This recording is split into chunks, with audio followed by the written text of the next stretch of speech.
할렐루야. 오늘 이 자리에 임재하시는 하나님의 은혜와 사랑이 여러분 한 분 한 분에게 풍성하게 임하시기를 다시 한번 주님의 이름으로 축원합니다.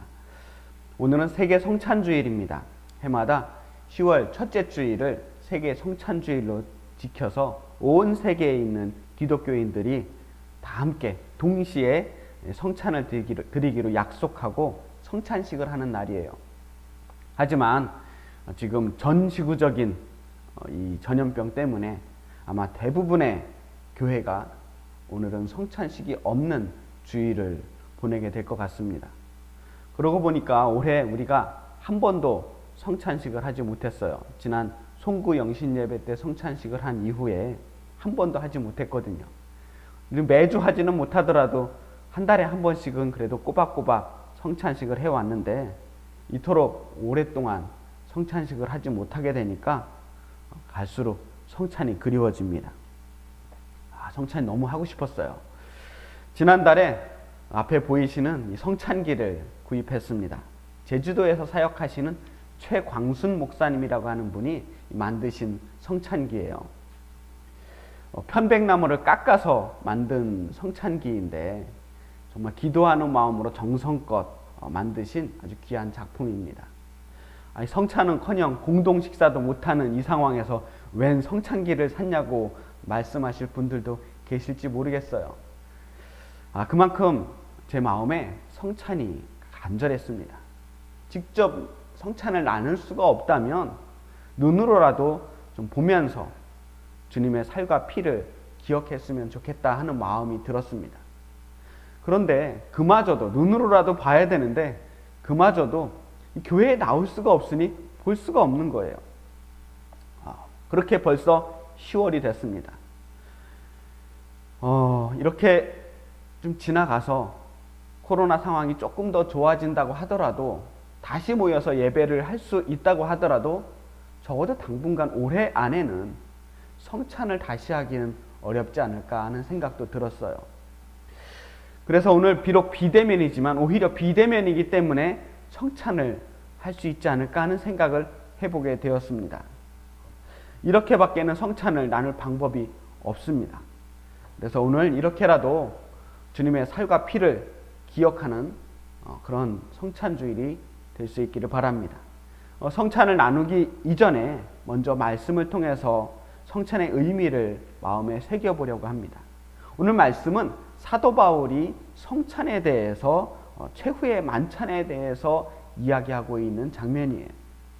우리가 보통 사도 바울이 쓴 바울 서신이 사복음서 다음에 쓰여져 있기 때문에 사복음서 이후에 이 사도 바울 서신을 썼다고 그렇게 오해를 하고 있는데요.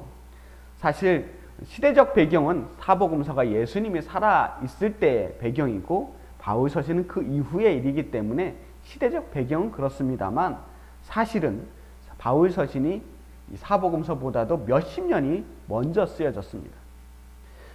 그러니까 다시 말해서 사복음서가 기록되기 이전부터 초대교인들은 예수님의 생애에 대해서 다 알고 있었고 마지막 만찬에 대해서도 알고 있었습니다. 그리고 초대교회 시절에 사복음서가 쓰여지기 이전부터 성찬식을 하고 있었다는 말이 되기도 합니다. 그러니까 초대교회라는 것이 예수님 돌아가시고 나서 지금부터 예수님 돌아가셨으니까 기독교를 시작하자. 자, 이 기독교를 시작하고 교회를 세웠으니까 예배는 이런 순서로 드리자. 예물은 이렇게 하자. 이렇게 모든 것이 세팅돼서 시작된 게 아닙니다. 예수님께서 제자들 곁을 떠나자마자 바로 기독교라고 하는 종교가 생긴 게 아니라는 것을 먼저 알아둬야 합니다. 그들은 여전히 유대교인이었고 기독교라는 종교는 아직 존재하지 않았던 그때입니다. 초대교인들은 예수님이 떠나고 나신 후에도 여전히 예수님을 그리워하던 그런 사람들이었어요. 이미 돌아가신 후, 부활하신 후, 예수님 승천하신 후 수십 년이 지났지만 여전히 그 사람들은 예수님을 잊을 수가 없었습니다. 모일 때마다 예수님이 어떤 말씀을 하셨는지 또 어떤 행적을 하셨는지 그냥 그것들을 떠올리면서 함께 이야기를 나눴습니다. 그리고 만나기만 하면 그리스도에 대한 이야기들을 나눴기 때문에 사람들은 그 사람들을 보고 저 사람들 그리스도 타령만 하는구나, 그리스도인이구나 라고 말해서 그리스도인이 되었어요. 초대교회의 가장 큰 특징 중에 하나가 모일 때마다 성찬을 나눴다는 데 있습니다. 이 성찬식이라고 하는 것이 안에 있는 사람들한테는 굉장히 거룩한 의식인지 모르지만 밖에 있는 사람들이 보기에는 아주 회개망측한 일이에요. 그리스도의 살과 피에 참여한다라고 하는 말을 도저히 이해할 수가 없었습니다. 사람들은, 기독교인들이 정말로 사람의 피를 마시고 살을 뜯어먹는 그런 사람들인 줄로 오해하기도 했어요. 실제로 로마에서는 그런 소문들이 퍼지면서 기독교인들을 박해하는 구실이 되기도 했습니다. 저 사람들 사람 먹는 사람들이야. 사람 뜯어먹고 사람 피를 마시는 사람들이야. 그래서 박해가 시작되었는데도 불구하고 사람들은 이 성찬식을 멈추지 않았습니다. 자, 오늘 우리가 읽은 이 고린도전서의 말씀은 복음서보다도 훨씬 먼저 기록된 성찬에 대한 최초의 역사적인 기록이에요. 그런데 이 사도 바울의 묘사를 잘 읽어보면 예수님께서 정말 이렇게 말씀하셨을까 싶어요. 무슨 말이냐면 그냥 우리가 편하게 이야기하는 그런 이야기가 아니라 이미 예배의 예문처럼 형식이 다 갖춰져 있다는 말씀입니다. 다듬어져서 이미 예문의 형식으로 완성된 모양이 오늘 우리가 읽은 말씀이에요. 이미 오랫동안 성찬을 해오면서 일정한 형식으로 자리를 잡았다는 증거예요. 종교적인 틀을 갖추기 시작했고 정형화되고 예전이 되어버린 성찬의 모습을 우리가 읽을 수 있는 겁니다. 그래서 오늘 저는 여러분과 이 말씀을 읽으면서 이 말씀에 덧입혀져 있는 모든 종교적인 전통과 형식을 걷어내버리고 한번 읽어보려고 합니다. 그러니까 우리가 하고 있는 성찬식은 말 그대로 형식이잖아요. 종교적으로 포장된 거잖아요. 그렇다고 이게 예수님 말씀이 아니라는 말씀을 하는 게 아니라 예수님께서 제자들에게 하셨을 때 그 분위기를 한번 찾아보자는 겁니다. 예수님께서 제자들 앞에서 하셨던 맨 처음 최초의 성찬 때는 예수님은 도대체 무엇을 말씀하려고 하셨던 것일까? 그 의문을 한번 풀어보려는 겁니다.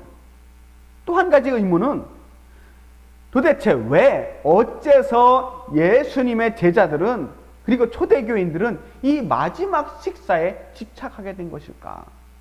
왜 평생 이날의 저녁 식사를 잊을 수 없게 된 것일까? 성찬식이라고 하는 형식을 갖추고 만날 때마다 성찬을 나눌 수밖에 없게 된 이유가 무엇일까를 한번 살펴보려고 합니다. 이제 그날 그 마가의 다락방으로 한번 시간여행을 가보는 겁니다. 예수님께서는 지금 예배를 집례하고 있는 집례자가 아니에요. 이렇게 멋진 가운을 입지도 않았고 아름다운 성찬기도 없었습니다. 그냥 저녁 식사예요. 특별하게 거룩하고 엄숙한 분위기 속에서 이루어진 대화가 아니라 제자들과 함께 가벼운 마음으로 유월절 저녁 식사를 하고 있는 중입니다. 자, 이스라엘이 애굽에서 해방된 것을 기뻐하면서 온 나라가 잔치를 벌이는 기간이 유월절이에요. 한마디로 광복절 파티입니다. 해방된 그날을 기념하면서 유월절 저녁에는 아주 맛있는 저녁 식사를 먹게 됩니다. 유월절 저녁 식사의 메뉴가 생각보다 풍성해요. 포도주를 마시고 또 무교병, 발효되지 않은 맛자를 먹습니다. 그리고 성경에는 기록되어 있지 않지만 양고기와 쓴 나물도 함께 먹어요. 그 광야의 시절을 떠올리고 마지막 급하게 떠나는 그 시절을 다시 회상하면서 말이죠. 자, 예수님께서 최후의 만찬 때는 양고기도 이렇게 뜯어주시고 쓴 나물도 나눠주시고 그렇게 하시면서 최후의 저녁 식사를 하게 되는 겁니다. 근데 만약에 예수님께서 양고기를 다 고기를 발라서 살을 뜯어주면서 이것이 나의 살이다 라고 말씀하셨다면 우리는 어쩌면 성찬식 때 매번 양고기를 먹게 되었을지도 모릅니다. 그게 더 좋았을지도 모르겠다는 생각도 해봤어요. 하여튼 이 6월절 식사 때는 사회자가 있습니다. 인도자가 있어요. 주로 집에서 가정에서 6월절 식사를 할 때에는 아버지가 이 6월절 식사의 사회를 봅니다. 그리고 식사 순서에 맞춰서 정해진 순서에 따라서 하나씩 메뉴를 나눠가면서 이 메뉴의 유래에 대해서 이야기를 하게 돼요. 오늘은 제자들의 스승이신 예수님께서 이 6월절 식사의 사회자가 되신 거예요. 출애굽에 대한 이야기를 나누면서 하나씩 음식을 서빙하고 계십니다. 그런 이야기들은 매년 6월절 때마다 듣는 이야기들이기 때문에 그렇게 특별한 이야기가 아니에요. 그래서 성경에 기록되어 있지 않습니다. 다 아는 이야기들이니까 기록할 필요가 없었던 거죠. 그런데 다른 이야기들은 다 잊어버렸는데 유독 잊지 못할 그 이야기가 하나 있었습니다. 그게 바로 예수님의 살과 피에 대한 이야기예요. 빵을 떼어주면서 맞자를 떼어주시면서 이것은 너희를 위한 내 몸이다 라고 말씀하셨어요. 잔을 나눠주면서 이것은 나의 피다 라고 말씀하십니다. 아주 강조하면서 이야기하면서 심지어 이런 말씀도 하시죠. 이것을 행하여 나를 기억하여라.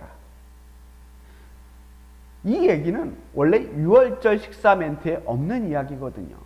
특별한 이야기이기 때문에 기록한 겁니다.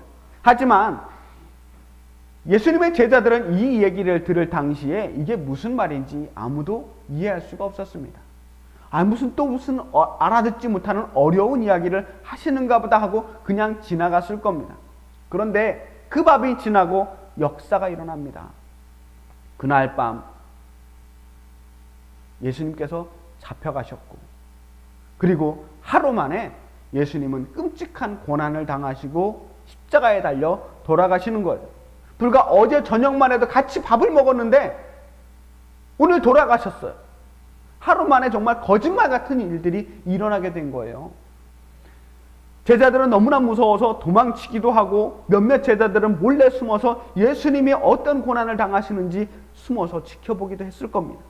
뒤늦게 예수님에 대한 소문을 전해 들은 사람들도 있을 거예요.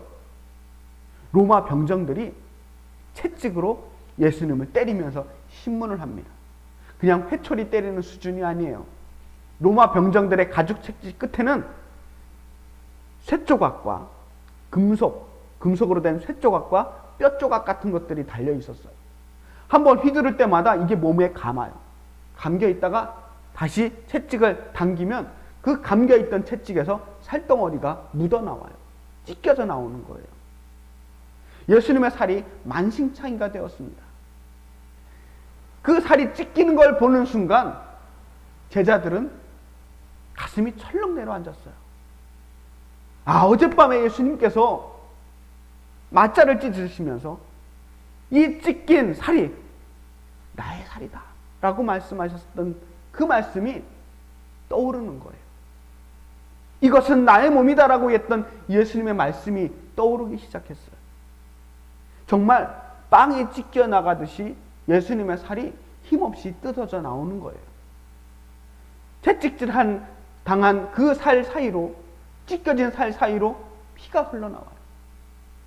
또 창으로 찔린 옆구리에서 피가 쏟아져 나옵니다. 그 붉은 피를 볼 때 제자들은 또다시 가슴을 치게 됩니다. 이것은 당신들을 위해 흘리는 내 피입니다. 어젯밤 식사 때 포도주를 나눠주시면서 했던 그 말씀이 떠오를 겁니다. 도저히 잊을 수 없는 끔찍한 장면이었지만 또한 그것이 바로 나를 위한 것이라는 것을 깨달은 순간이기도 했어요. 그렇게 십자가 사건이 끝났습니다. 베드로는 네가 닭이 3번 울기 전에 나를 부인할 것이다. 닭이 울기 전에 나를 3번 부인할 것이다 라는 그 말씀을 그냥 무시하면서 지나갔지만 그날 밤 베드로는 예수님을 3번이나 부인했어요. 그리고 새벽닭 소리를 들으면서 베드로는 가슴을 치면서 울었습니다. 아마 평생 죽을 때까지 새벽닭이 울 때마다 가슴을 쳤을 겁니다. 내가 예수님을 모른다고 했습니다. 내가 예수님과 아무 상관없는 사람이라고 했습니다. 새벽닭 소리를 들을 때마다 자기가 했던 일들이 다시 떠오를 것입니다. 평생 잊을 수 없는 닭울음 소리가 됐을 거예요. 그와 똑같은 마음으로 이제 제자들은 빵을 먹을 때마다, 포도주를 마실 때마다 예수님의 마지막 모습이 떠오르게 될 겁니다. 예수님의 살과 피가 생각이 나는 거예요. 기억하지 않을래야 기억하지 않을 수가 없습니다. 단순히 기억하는 정도가 아니라 그냥 잊을 수가 없는 거예요. 트라우마가 된 거예요. 돌아가시기 전날 예수님께서 하셨던 말씀을 끊임없이 곱씹게 됩니다. 이제 모일 때마다 그 이야기들을 떠올리고 예수님에 대해서 이야기하기 시작해요. 그리고 그들은 모일 때마다 함께 떡을 떼고 포도주를 마시게 되었습니다. 왜 하필이면 예수님께서는 떡과 포도주를 가지고 살과 피라고 하셨을까요? 아까 말씀드린 대로 유월절 메뉴에 여러 가지 메뉴가 있었잖아요. 양고기도 있었고 쓴나물도 있었습니다. 그런데 왜 하필이면 빵과 포도주, 떡과 포도주였을까? 생각해 보니까 이 유월절 식사, 특별히 양고기는 아무 때나 먹는 고기가 아니었어요. 이 식사는 유월절 메뉴였단 말이에요. 유월절에만 먹는 아주 특별한 음식이었어요. 그런데 빵과 포도주는 유월절뿐이 아니라 아무 때나 날마다 먹는 밥과 같은 음식이었단 말이죠. 객관적으로 보면 이것은 주님의 몸입니다 라고 이야기할 때 양고기가 훨씬 적당해 보여요. 이 땅을 속죄하기 위해 어린 양으로 오신 어린 양 예수님, 이렇게 의미를 주기에도 더 적당해 보입니다. 그런데도 예수님께서는 양고기가 아닌 밀가루로 만든 이 무교병떡, 맛자를 들어 찢으며 말씀하셨습니다. 이 떡을 먹어라. 이것은 나의 몸이다. 예수님께서 정말 제자들에게 하고 싶은 이야기는 어떤 음식을 먹으라는 이야기가 아니고 어떻게 먹어야 한다는 이야기가 아니고 이 먹는다는 행위는 부수적인 이야기이고 장치일 뿐이지 정말 중요한 것은 예수님을 끊임없이 기억해 주기를 바라셨다라는 거예요. 성찬의 진정한 의미는 어디에 있느냐? 뭘 먹고 마시는 데 있는 게 아니고 기억하는 데 있는 겁니다. 새번역 성경에는 그 말씀을 나를 기억하라 라고 번역이 되어 있어요. 그런데 개역 개정판에는 나를 기념하라 라고 번역했습니다. 이 번역은 아무리 읽어봐도 예수님의 원래 뜻과는, 원래 의도와는 조금 빗나간 번역이라고 생각을 합니다. 예수님을 기념하고 의식을 치르고 형식으로 만들어버리는 것은 오히려 예수님의 말씀을 박제화시키는 것은 아닐까. 예수님이 정말 바라셨던 것은 제자들이 예수님을 잊지 않고 계속해서 기억해내기를 바라셨어요. 이 세상에서 하나님 나라 선포하시다가 결국 이 땅의 사람들에게 잡히시고 고난당하시고 그 살과 피가 찢기고 피 흘리셔서 죽어야만 했던 이 예수님의 이야기를 사람들이 계속해서 기억해 주기를 바라셨습니다. 영원히 기억되는 삶이야말로 진정으로 영원히 사는 삶이에요. 제자들에게 기억되는 순간 비로소 예수님의 십자가 사건이 의미 있는 사건이 될 수 있었어요. 예수님의 부활이 진정으로 믿어지는 역사가 일어납니다. 이제 사람들은 매일매일 식탁 앞에서 빵과 포도주를 먹을 때마다 예수님을 기억하게 됐습니다. 만날 때마다 의식적으로 빵과 포도주를 떼면서 예수님을 떠올렸어요. 그렇게 예수님을 계속해서 기억하다 보니까 예수님의 죽음의 의미에 대해서 생각해 보게 되었습니다. 예수님의 말씀 하나하나, 예수님의 그 모든 기적과 비유들을 하나하나 곱씹다 보니까 그 의미들이 새롭게 떠올랐어요. 그렇게 예수님에 대한 기억들이 하나씩 하나씩 모여서 성경 말씀이 이루어집니다. 복음서가 기록되고 교회가 세워지고 기독교라고 하는 틀이 만들어지게 됐어요. 이제 2000년이라는 시간을 지나서 거리로 8100km가 넘는 이 긴 거리라는 엄청난 공간을 뛰어넘어서 오늘 우리가 여기에 사는 우리들이 예수님을 기억하게 되었습니다. 이게 기억의 힘이에요. 제자들의 기억이 전달되어서 오늘 우리에게 이르기까지 우리도 예수님을 하나님의 아들로 고백할 수 있게 된 겁니다.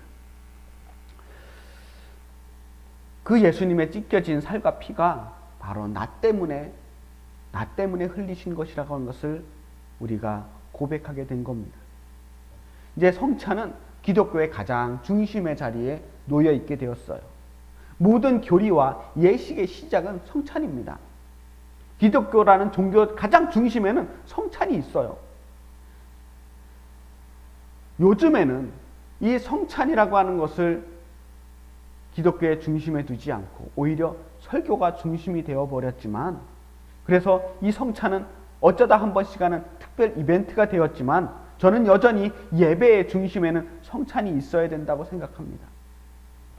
우리가 예배당 제일 한가운데 십자가를 둬요. 십자가의 고난을 늘 기억하기 위해서 십자가를 두는 겁니다. 그런데 만약 우리가 십자가의 고난을 생각하지 않고 그냥 십자가 그 자체만을 바라보게 된다면 저 절간의 부처님 상을 보고 우상이라고 말할 자격이 없는 겁니다. 이 십자가 역시 우상이 되어버리는 거예요. 십자가 자체에 아무런 능력이 없어요. 십자가의 의미를 생각하고 그리스도의 고난을 생각할 때 십자가가 비로소 의미 있어지는 거예요. 마찬가지로 오늘 우리가 성찬을 대할 때 그리스도의 살과 피를 기억하면서 예수님이 나를 위해 흘리신 그 마음을 기억하면서 가슴이 뜨끔해지는 그런 역사가 우리에게 일어나야만 합니다. 하지만 이 성찬은 단순히 미안함과 죄책감으로만 대해서는 안 돼요. 물론 예수님의 살과 피를 대할 때 회개하고 돌이키는 과정들이 틀림없이 필요하지만 성찬을 하는 것이 단순히 내가 죄인임을 깨닫기 위해서만은 아닙니다.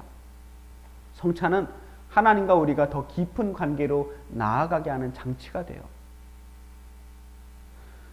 어떤 분들은 십자가를 대하든 성찬을 대하든 아무 느낌이 없을 수도 있어요. 그게 또 이상한 건 아닙니다. 어쩌면 그게 더 자연스러운 일일지도 몰라요. 관계라고 하는 것이 처음부터 뜨거워지는 것은 없잖아요. 처음부터 첫눈에 반해서 십자가를 보는 순간 가슴이 뜨거워지고 성찬을 먹고 마시는 순간 내 가슴이 뜨거워지는 일들이 흔한 일들은 아니에요. 하지만 자꾸 만나다 보면 점점 더 깊은 단계로, 깊은 관계로 변화되는 것입니다. 성찬은 본질적으로 거룩한 밥상입니다. 하나님과 함께하는 식사예요. 하나님과 깊은 교제를 나누는 거예요. 사람들도 친해지기 위해서는 같이 밥을 먹잖아요. 우리가 하나님과 친해지기 위해서 거룩한 식탁을 마주하고 주님과 함께 식사를 하는 겁니다. 그렇게 하나님은 성찬을 통해서 우리를 거룩한 관계로 초대해 주십니다. 그리고 그 거룩한 밥상에 함께하는 우리 모든 성도들이 또 서로 연결되어서 거룩한 관계가 됩니다. 우리가 주님의 몸을 먹음으로써 우리는 그리스도의 지체, 주님의 몸의 한 부분이 됩니다. 주님의 손과 발이 돼요. 그리스도와 연합한다라고 하는 말은 주님이 우리 안에 계시고 우리가 주님 안에 있게 되는 거예요. 바로 성찬을 통해 그것이 이루어집니다. 또한 모두가 한 피, 주님의 거룩한 피를 함께 마심으로써 우리는 같은 피가 흐르는 형제가 돼요. 그것은 어떤 기도도 어떤 예배도 대신할 수 없는 오직 성찬만이 줄 수 있는 은혜예요. 이 성찬이야말로 기독교를 2000년 동안 이끌고 온 진정한 원동력이라고 저는 생각합니다. 오늘 이 성찬이 주는 이 거룩한 신비로 여러분을 초청합니다. 우리의 몸에 주님의 찢기신 살과 피가 들어오게 됩니다. 우리 안에 주님의 피가 흐르게 됩니다. 하나의 떡, 하나의 피에 참여한 우리 모두가 이제 그리스도의 한 몸 된 교회의 공동체가 됩니다. 오늘 성찬을 함께 나누면서 그리스도의 살과 피를 기억하는 귀한 시간이 되기를 축복합니다. 다 같이 기도하겠습니다. 살아계신 아버지 하나님, 예수님께서 흘리신 피와 살을 기억하는 시간이 되기를 바랍니다. 그 피와 그 찢긴 몸이 바로 나 때문에 나를 살리시려고 흘리신 피와 살임을 기억하게 하시고 그 은혜에 감사하며 그리스도의 살과 피에 동참하는 귀한 시간이 되게 하여 주시옵소서. 예수 그리스도의 이름으로 간절히 기도하였습니다. 아멘. 자, 이제 성찬을 시작하겠습니다. 경건한 마음으로 성찬에 임해 주시길 바랍니다. 여러분 앞에 빵과 포도주를 놓고 이제 거룩한 성찬을 시작하도록 하겠습니다. 성찬으로 여러분을 초대합니다. 온 교회가, 온 세계 교회가 주님의 거룩한 만찬을 함께 나누며 그리스도의 거룩한 식탁을 기리는 이날 하나님의 말씀을 듣고 자신의 죄됨을 뉘우치며 그리스도 안에서 새로운 삶을 살고자 굳게 결심하는 분들을 이 거룩한 식탁에 초대합니다. 은혜와 사랑이 풍성하신 하나님, 감사와 기쁨으로 주님 앞에 나아갑니다. 전능하사 천지를 지으신 거룩하신 주님, 언제나 어디서나 주님께 감사를 드림이 지극히 당연하고도 참으로 기쁜 일입니다. 저희를 거룩하신 형상으로 빚어주시고 생명의 숨길까지 불어넣으사 살아있는 존재로 만들어주셨습니다. 때로는 저희들이 주님을 멀리 떠나고 말씀의 법도를 벗어나 살 때에도 주님은 한결같이 저희들을 사랑해 주시고 구원의 바른 길로 이끌어 주셨습니다. 그러하기에 이 땅 위의 모든 백성들과 하늘의 거룩한 성도들 또한 천군 천사들과 함께 주님의 이름을 찬송하고 찬양드립니다. 아멘. 주님께서 당신의 몸을 내어주시던 밤 떡을 손에 드시고 감사의 기도를 올리신 다음 떼어 제자들에게 주시며 말씀하셨습니다. 받아 먹어라. 이는 너희를 위하여 내어주는 나의 몸이니 먹을 때마다 나를 기억하여라.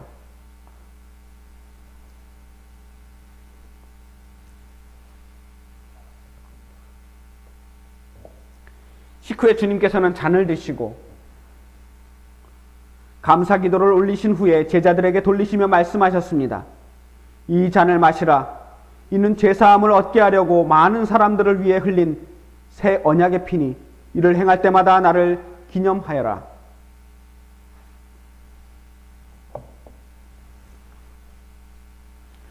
오 거룩하신 주, 천국 식탁의 주인이 되신 하나님, 그리스도께서 이 땅 위에 오시고 저희들과 같은 육신의 삶을 사시다가 최후의 만찬을 드시고 마침내 죽음을 당하셨으며 죽은 자들이 처소에 내려가셨던 것을 기억합니다.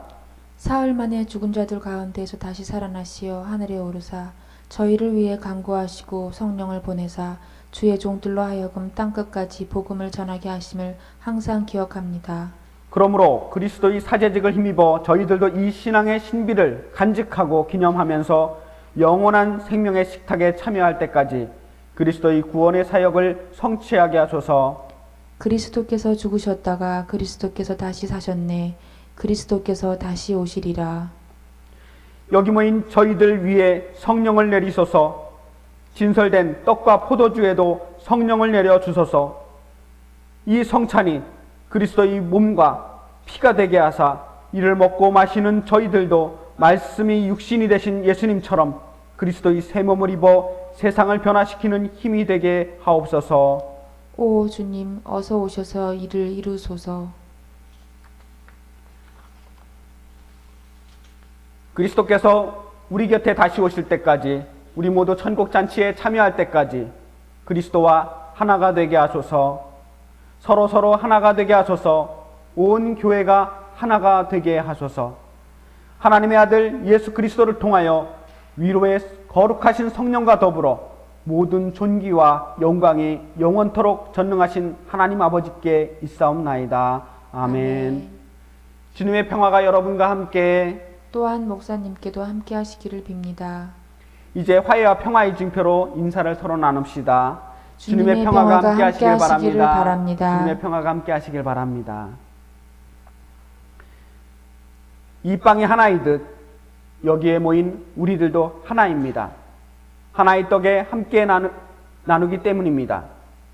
이로써 우리는 모두 그리스도의 한 몸에 참여합니다. 아멘. 이 잔을 나눌 때에도 우리는 그리스도의 피에 동참하게 됩니다. 아멘. 이제 함께 성찬을 나눕시다. 가정에서 성찬을 분급하실 때에는 떡과 잔을 개인별로 준비하신 가정은 이 시간에 함께 분급을 하실 때 가족 대표가 먼저 성찬을 받으시고 다른 가족들에게 한 사람씩 나눠주시면 되겠습니다. 또 하나의 떡과 포도주 잔만 준비하신 가정은 가족 대표가 직접 뜯어서 분급을 해주시면 될 것 같습니다. 자, 먼저 앞에 있는 떡을 떼어서 손에 잡고 잠시 기도합니다. 이것은 그리스도께서 우리를 위해 찢기신 거룩한 몸입니다. 우리는 그리스도의 한 지체가 됩니다. 주님의 손과 발이 되어 살게 됩니다. 우리가 어디를 가든 그리스도의 몸이 우리 안에 계셔서 우리와 함께 하십니다. 이제 떡을 들고 함께 먹겠습니다.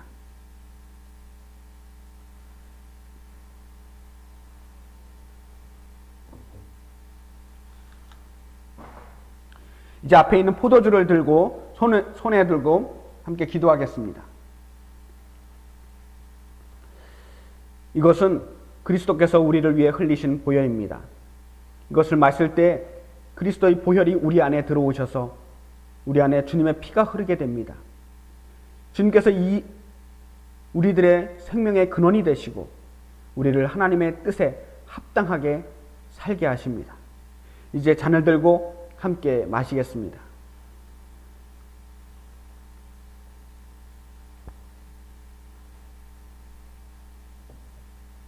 제 가족들에게 분급하시기 바랍니다.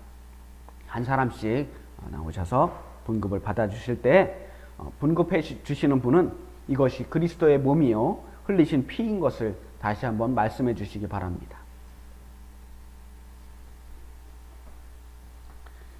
그리스도의 몸입니다. 그리스도의 보혈입니다.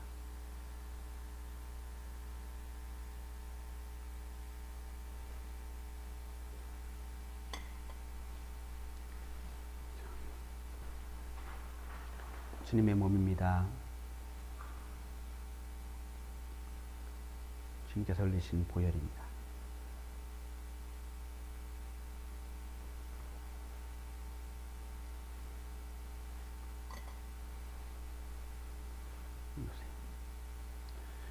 그리스도의 몸입니다.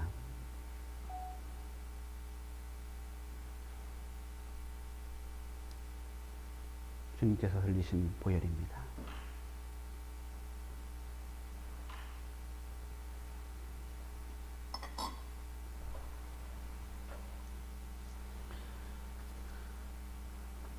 이제 다 함께 감사의 기도를 드리시겠습니다. 자비와 사랑이 충만하신 주님, 저희를 주님의 거룩한 은혜의 식탁에 부르시고 생명의 양식을 주시며 성령으로 기름 부으시니 감사와 영광을 주님께 드립니다.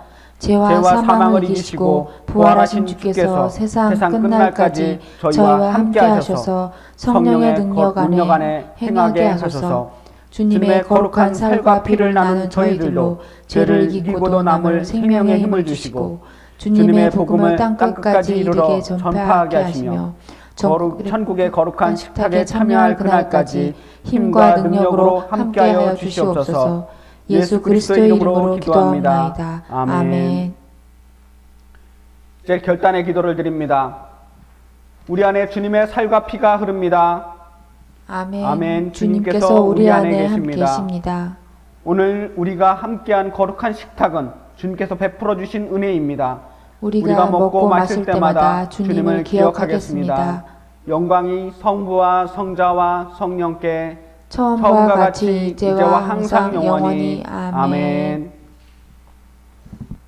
지금은 우리 주 예수 그리스도의 크신 은혜와 하나님 아버지의 무한하신 사랑과 성령님의 감동하심과 동행하심이 이제 주님의 살과 피에 참여하며 우리 안에 주님의 몸이, 우리 안에 주님의 피가 흐르는 주님의 사랑하는 자녀들 한 사람 한 사람 머리 위에 지금부터 영원토록 함께 하시기를 간절히 축원하옵나이다. 아멘.